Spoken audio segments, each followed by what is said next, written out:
அஸ்ஸலாமு அலைக்கும் வரஹ்மத்துல்லாஹி வபரகாத்துஹு. அல்ஹம்துலில்லாஹ், அல்லாஹுடைய மாபெரும் பேரருளால் தொடர்ந்து இஸ்லாமிய மார்க்கத்தை அல்லாஹுடைய தூதரும் காட்டி தந்த வகையில் நாம் அறிந்து வருகிறோம். அதில் எதுவெல்லாம் அல்லாஹுடைய தூதர் காட்டித்தரவில்லை என்பதை, இன்றைக்கு இஸ்லாமியர்கள் எதையெல்லாம் செய்து கொண்டிருக்கிறார்கள் என்பதை நாம் தொடர்ந்து அறிந்து வருகிறோம். அதில் தொழுகையில் எந்த மாதிரி எல்லாம் இன்றைக்கு இஸ்லாமியர்கள் நடைமுறையில் செய்து வருகிறார்கள், ஆனால் அல்லாஹுடைய தூதரும் எதை காட்டி தந்திருக்கிறார்கள் என்பதை தான் நாம் தொடர்ந்து பார்த்து வருகிறோம். அதில் இன்றைக்கு இஸ்லாமியர்கள் சில தொழுகைகளை தொழக்கூடியவர்களாக இருக்கிறார்கள். அது அல்லாஹுவாலும் அல்லாஹுடைய தூதராலும் காட்டித்தரப்பட்டிருக்கிறதா என்று பார்த்தால் அது அறவே காட்டித்தரப்படாத புதுமைகளாக உருவாக்கப்பட்ட தொழுகைகளாக இருக்கிறது. ஆனால் அல்லாஹுடைய தூதரும் சில விஷயங்களை சொல்லி தந்திருக்கிறார்கள், அதனுடைய சிறப்புகளை நமக்கு எடுத்து சொல்லியிருக்கிறார்கள். அந்த தொழுகையில் நம்முடைய மக்கள் கவனம் செலுத்தக்கூடியவர்களாக இருக்கிறார்களா என்று பார்த்தால் அதில் ரொம்ப பின்னடைவில் பின்தங்கியவர்களாக இருக்கக்கூடிய நிலையும் பார்க்கிறோம். ஆக எந்த விஷயம் நம்முடைய இஸ்லாம் சொல்லித் தருகிறதோ அது நம்முடைய மக்கள் அறிவது கிடையாது. எது சொல்லித்தரப்படவில்லையோ, எது இஸ்லாத்தில் இல்லையோ, காட்டித்தரப்படவில்லையோ, அதை இன்றைக்கு இஸ்லாம் என்கிற பெயரால் கச்சிதமாக நல்ல முறையில் செய்யக்கூடிய நிலையை பார்க்கிறோம். அப்ப எந்த மாதிரியான நிலையில இருக்குது அப்படின்னு பார்த்தா, அவ்வாபின் என்று சொல்லக்கூடிய தொழுகையை இன்றைக்கு தொழுகிறார்கள், தஸ்பீஹ் என்று சொல்லக்கூடிய தொழுகையை தொழுகிறார்கள், இஷ்ராக் என்று சொல்லக்கூடிய தொழுகையை தொழுகிறார்கள். இதுவெல்லாம் மார்க்கத்தில் சொல்லித்தரப்பட்டிருக்கதா? இஷ்ராக் என்று சொல்லக்கூடிய தொழுகை சுபுஹுடைய நேரத்தில், அந்த சூரியன் உதயமாகக்கூடிய நேரத்தில், சூரியன் உதயமாகக்கூடிய அந்த விஷயத்துக்கு தான் இஷ்ராக்னு சொல்லுவாங்க. சூரியன் உதயமாகக்கூடிய விஷயத்திற்கு இஷ்ராக் என்கிற அந்த பெயரில் சொல்லப்படும். அந்த நேரத்தில் தொழ வேண்டும் என்று இன்றைக்கு வைத்திருக்கிறார்கள். அந்த நேரத்தில் தொழுவது சிறந்தது என்று வைத்திருக்கிறார்கள். அதன் மூலமாக நமக்கு நன்மை கிடைக்கும் என்று வைத்திருக்கிறார்கள். அந்த நேரத்தில் யார் தொழுகிறார்களோ அது ஹஜ் உம்ரா செய்ததற்குண்டான நன்மை கிடைக்கும் என்று இன்றைக்கு செய்யக்கூடிய நிலையை பார்க்கிறோம். யார் கற்றுத்தந்தது? இப்படி ஏதாவது இஷ்ராக் என்று சொல்லக்கூடிய தொழுகை ரசூலுல்லாஹ் தொழுது இருக்கிறாங்களா? மாறாக நபிகளார் என்ன சொன்னார்கள் தெரியுமா? 3 நேரங்களில் நீங்கள் தொழவும் கூடாது, உங்களில் இறந்தவர்களை அடக்கம் செய்யவும் கூடாது என்று சொன்னார்கள். அது எந்த நேரம்? சூரியன் உதயமாகக்கூடிய அந்த நேரம், முழுமையாக உதயமாகும் வரை தொழக்கூடாது. சூரியன் உச்சத்திலிருந்து அது சாயக்கூடிய நேரம், அந்த குறிப்பிட்ட நேரம் நாம் தொழக்கூடாது. சூரியன் மறையக்கூடிய மகரிபுடைய நேரம், மகரிப் என்று சொல்லக்கூடிய அந்த குரூபுடைய நேரம் நாம தொழக்கூடாது, முழுமையாக மறையக்கூடிய நேரம் வரை. அப்ப இந்த நேரத்தில் தொழக்கூடாது என்று நபிகளார் சொன்னார்களோ அந்த நேரத்தில் இன்றைக்கு வரிந்து கட்டி கொண்டு இப்படி தொழுதால் ஹஜ்ஜினுடைய நன்மை கிடைக்கும், இப்படி தொழுதால் உம்ராவுடைய நன்மை கிடைக்கும் என்று சொல்கிறார் என்றால் இது எவ்வளவு பாரதூரமானது? மார்க்கத்தில் இதற்கு ஆதாரப்பூர்வமான செய்திகளை காட்ட முடியுமா? அதற்கு மாற்றாக அல்லாஹ்வுடைய நபிகளார் கற்றுத் தந்திருக்கிறார்களே லுஹா தொழுகையை, அந்த தொழுகையை தொழுதால் மிகப்பெரிய அளவுக்கு நன்மை, தர்மம் செய்த நன்மை நமக்கு கிடைக்குமே.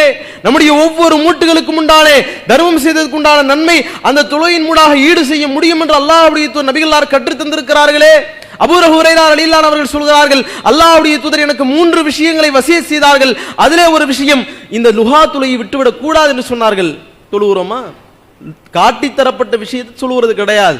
காட்டித்தரப்படாத விஷயத்தை போர்ட்லயே போட்டிருப்பாங்க, இஷ்ராக்குடைய தொழுகை நேரம் அப்படின்னு எழுதி போட்டிருப்பாங்க. எவ்வளவு பெரிய பிதாத், எவ்வளவு பெரிய அநியாயம் இது! அல்லாஹ் காட்டித்தராத ஒரு விஷயத்தை நன்மை என்கிற பெயரால் செய்வது எவ்வளவு பெரிய நாளை மறுமையில் நமக்கு பாதிப்பை ஏற்படுத்தக்கூடிய அம்சம். புரிகிறோமா? அவாபின் என்று சொல்லக்கூடிய தொழுகை மகரிபுக்கும் இஷாவுக்கும் நடுவில் இருக்குது அப்படின்னு சொல்லி வச்சிருக்கிறாங்க. இந்த தொழுகையை 6 ரக்காத் யார் தொழுகிறார்களோ அது 12 ரக்காத் அளவுக்கு நன்மை பெற்று தரும் என்று சொல்கிறார்கள். யார் சொன்னது? ரசூலுல்லாஹ் சொன்னாங்களா? நபிகளார் காட்டி தந்தார்கள் என்பதற்கு ஆதாரம் இருக்கிறதா? அல்லாஹ்வுடைய நபிகளாருடைய வாழ்க்கையில் இருந்து இந்த விஷயம் இருக்கிறது என்பதற்கு தெளிவான ஹதீஸ் இருக்கிறதா? இல்லையே. அப்ப இப்படி இல்லாத ஒரு விஷயத்தை செய்ய வேண்டும், அதனால் நன்மை கிடைக்கும் என்று வைத்திருக்கிறார்களே. தஸ்பீஹ் தொழுகை, தஸ்பீஹ் தொழுகை யார் தொழுகிறார்களோ அது 4 ரக்காத் இருக்குது, வாழ்நாளில் ஒரு முறையாக தொழுதுருங்க, அல்லது மாதத்திற்கு ஒரு முறை, வருடத்திற்கு ஒரு முறையாக தொழுதுருங்க, அல்லது வாரத்திற்கு ஒரு முறை தொழுதுருங்க, வெள்ளிக்கிழமை தொழுது விடுங்கள், அல்லது டெய்லி கூட தொழுவுங்க என்று சிறப்புப்படுத்துகிறார்கள். எந்த அளவுக்கு என்றால் தஸ்பீஹ் தொழுகை நின்றுணுமா? எப்படி தொழுகை முறை பாருங்க. நின்றுணுமா? நின்றுட்டு அல்ஹம்து சூரா ஓதிரணுமா? அதற்கு பிறகு துணை சூரா ஓதிரணுமா?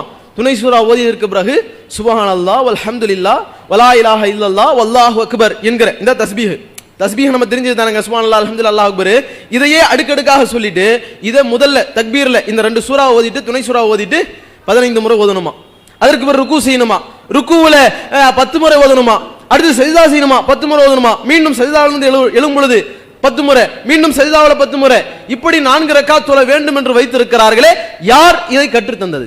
அல்லாஹ்வுடைய தூதர் நபிகளார் கற்றுத் தந்ததற்கு ஆதாரபூர்வமான சஹீஹான செய்திகள் இருக்கிறதா? இப்படி இல்லாத ஒரு விஷயத்தை செய்ய வேண்டும் என்று கங்கணம் கட்டுகிறார்கள். ஆனால் அல்லாஹ்வுடைய தூதர் நபிகளார் ஒவ்வொரு நாளும் நமக்கு அழகான முறையில் பாடம் நடத்தினார்கள். யார்? நிறைய தொழுகை இருக்குது, பரல தொழுகை இருக்குது, கடமையான தொழுகை இன்றைக்கு தொழுகிறது கிடையாது, சுன்னத்தான தொழுகை இருக்குது, தொழுகிறது கிடையாது. எவ்வளவு பெரிய நன்மை!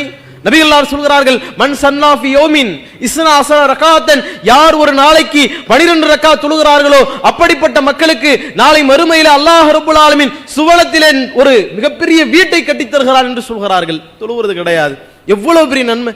நாம செய்யறது கிடையாது. ஆனால் காட்டித்தரப்படாத ஒரு விஷயத்தை எவ்வளவு ஆர்வம் காட்டக்கூடிய நிலையை பார்க்கிறோம். அதே போன்று வித்திரு தொழுகை இருக்குது, கண்டிப்பாக தொழ வேண்டும் என்று அல்லாஹ்வுடைய தூதர் கற்றுத் தந்திருக்கிறாங்க. ஒற்றை படையில தொழுவுங்க, ஒரு நாளைக்கு குறைந்தபட்சம் 1 ரக்காத்தாவது தொழுதுருங்க என்ற அளவுக்கு அல்லாஹ்வுடைய தூதர் காட்டித் தந்திருக்கிறாங்க. தொழுகிறது இல்லையே. இரவு தொழுகை இருக்கிறது, 8 ரக்காத் நபிகளார் காட்டித் தந்திருக்கிறார்கள். அந்த 8 ரக்காத்தை வெறுமனே ரமலான்ல மட்டும்தான் தொழுன்னு சொல்லல, எல்லா நேரங்களும் ரசூலுல்லாஹ் தொழுது காட்டி இருக்கிறாங்க. அதை தொழுவதற்கு ஆர்வப்படுவதில்லையே. தஹஜ்ஜத் தொழுகை இருக்கிறது. அதனால் அல்லாஹ் ரப்பல் ஆலமீன் இரவிலே அந்த கடைசி பகுதியிலே கீழ்வானத்திற்கு வந்து யாராவது என்னுடைய அடியார்கள் இருக்கிறார்களா, அவர்கள் என்ன என்னிடத்தில் கேட்க விரும்புகிறார்களா, அப்படி விரும்பினால் கேட்டால் நான் அவர்களுக்கு கொடுக்க தயாராக இருக்கிறேன் என்று சொல்லக்கூடிய அளவிற்கு தொழுகை இருக்கிறது. தொழவில்லையே. அப்படிப்பட்ட விஷயங்கள்லாம் மறந்து விடுகிறோமே. இல்லாத ஒரு விஷயத்தை இருக்கிறது என்பது போல அதை ஆர்வம் காட்டி செய்யக்கூடியவர்களாக இருக்கிறோம். இருக்கிற விஷயங்களை இன்றைக்கு பெரும்பகுதியான மக்கள் இருக்கிறதா இல்லையா என்பது கூட தெரியாமல் இருந்து கொண்டிருக்கிறோமே. இதுதான் நாம் இஸ்லாத்தை அறிந்து கொள்ளக்கூடிய விதமா?